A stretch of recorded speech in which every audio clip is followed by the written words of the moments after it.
আমি যদি বলি রাম মন্দির অথবা অন্য অন্য মন্দিরের সম্পত্তিতে তিনজন করে মুসলিম বা দলিত সদস্য নিয়োগ করতে হবে, আপনারা তা মাথা পেতে মেনে নেবেন?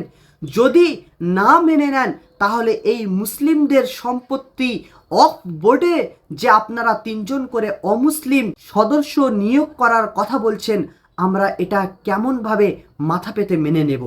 নতুন অফ আইনে যে পয়েন্ট আনা হয়েছে, এই পয়েন্টের উপরে আমার প্রশ্ন, সরকার কি উত্তর দিতে পারবে?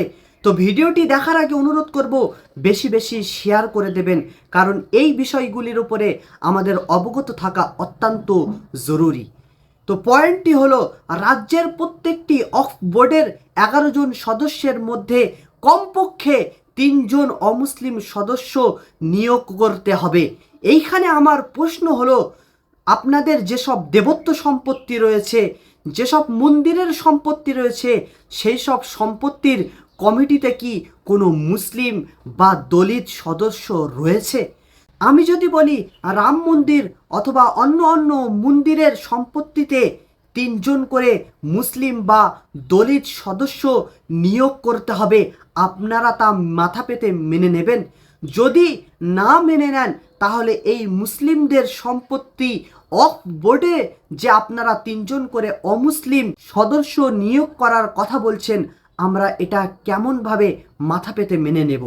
এখানে আরও একটি প্রশ্ন হলো, এই পয়েন্টের মধ্যে লেখা হয়েছে রাজ্যের প্রত্যেক অফ বোর্ডের 11 জন সদস্যদের মধ্যে কমপক্ষে 3 জন করে অমুসলিম সদস্য রাখতে হবে।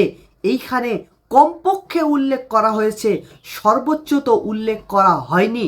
এ দ্বারা স্পষ্ট হয়ে যায় যে এই সদস্যদের মধ্যে অমুসলিমরা সংখ্যাগরিষ্ঠ হবে।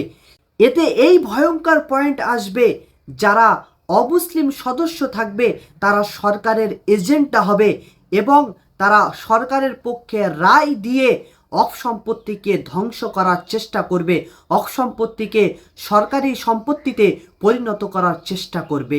তো আপনাদের কাছে অনুরোধ করব, অফ সম্পর্কে জানতে আমাদের সাথে জুড়ে থাকবেন। আসসালামু আলাইকুম।